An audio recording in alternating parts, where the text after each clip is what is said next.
So getting to the note investing, can you kind of just explain what that means to buy a bank originated note and how does that work? Yeah, absolutely.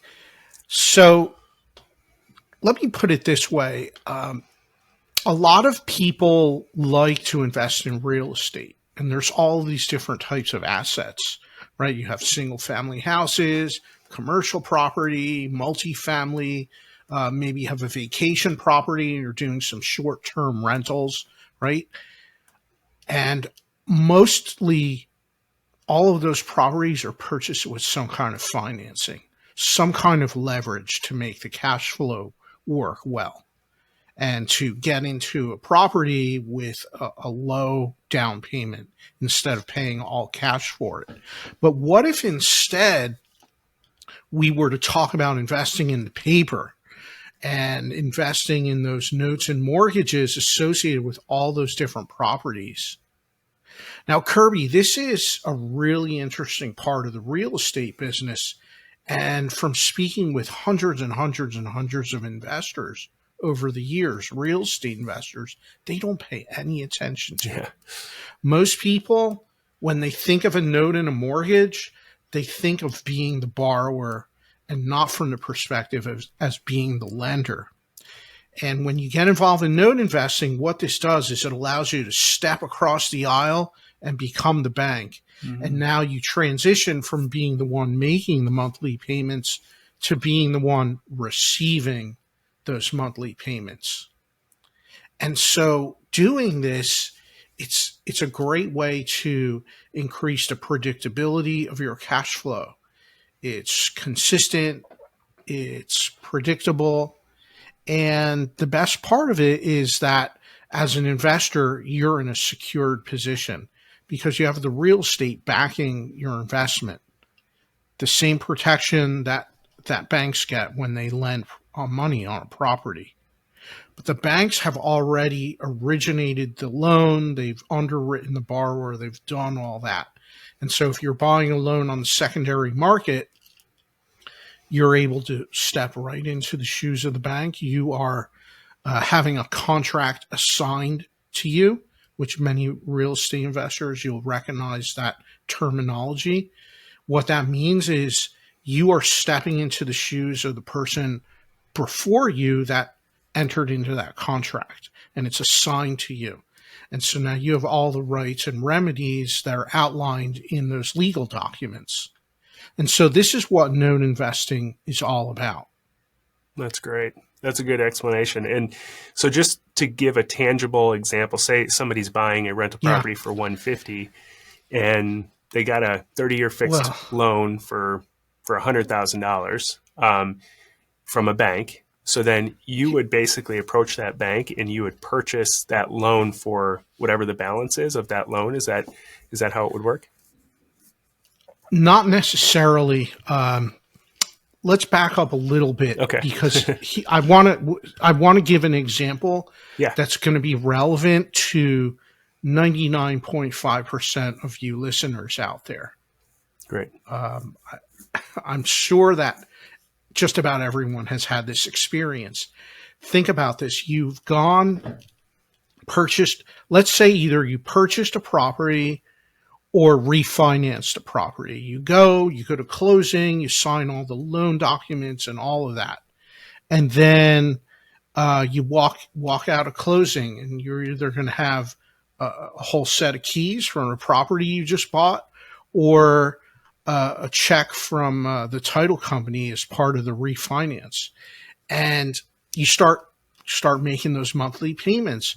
Well, wouldn't you know it, within 1 to 6 months, let's say, after you've closed on that loan, you get this letter from the bank that says, "Dear Mr. and Mrs. Homeowner, please be advised your loan has been sold to another lender.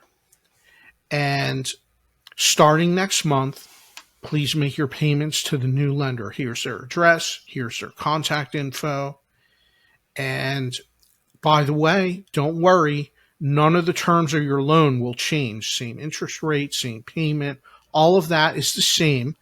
However, please begin making your payments to the new lender as of the following month. And so what just happened there? That loan got sold on the secondary market to another investor. Maybe it was sold and packaged up into a Wall Street security, Wall Street instrument. This happens all the time. And for the borrower, everything's the same, but for the investor, now they've acquired an asset and they're going to be receiving those monthly payments. And what's very customary in the secondary market is that the loan was purchased for less than the amount owed on the debt. That's the discount, and that's how loans are traded. And so this happens every single day. And so for us as investors, we're able to go out to the secondary market as well and buy loans. You can buy loans from individual investors, from note funds that exist, from hedge funds. There's all these different entities that are in the business of buying and selling notes and holding notes. And so you can get involved in transactions that way. Got it. That's interesting. No, and I appreciate that explanation. So I guess what are the types of notes that you're interested in? Like why did you find that this would be a more profitable or more stable route than just owning the rental properties outright? Yeah, that's a great question. So for me, the first part of your question, we like residential mortgage notes. These are the most common, as you can imagine. There are notes on commercial properties, residential properties.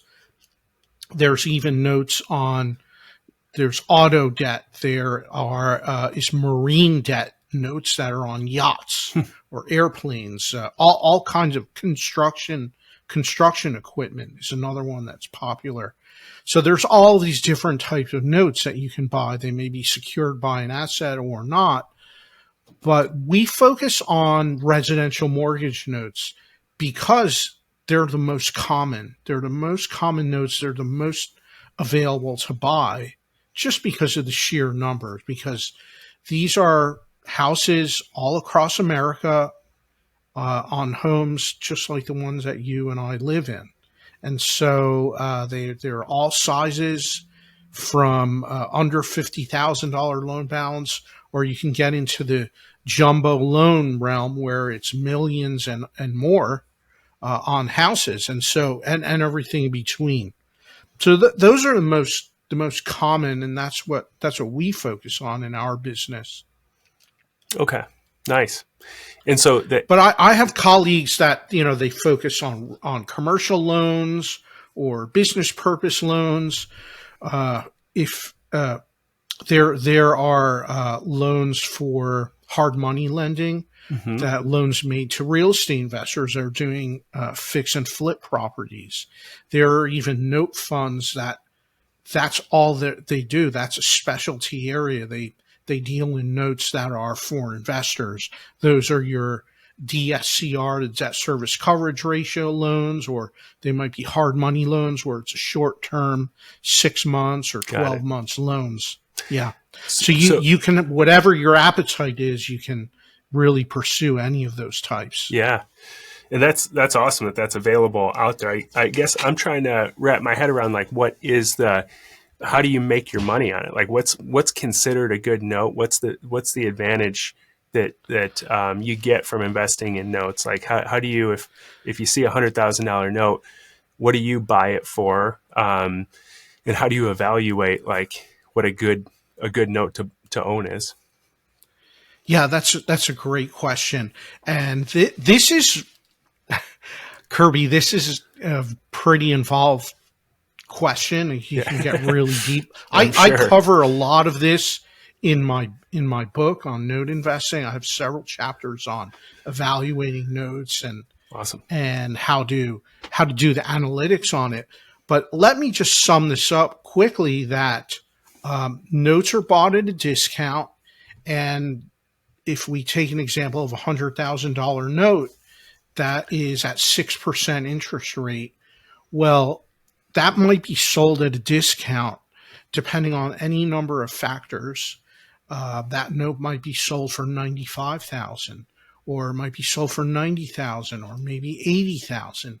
And for the investor buying that, that drives their rate of return up higher.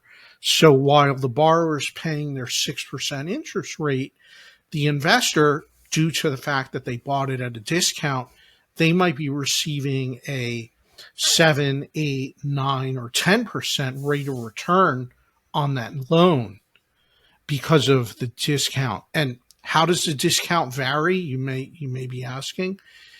It depends on the risk characteristics of the note. In general, like any investment, if you're willing to take on more risk, you can earn a higher rate of return.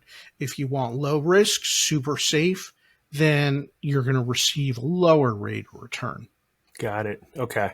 And the risk is that basically they default, but if they do that, you have the right to go through a foreclosure process, right? Like just like a bank would.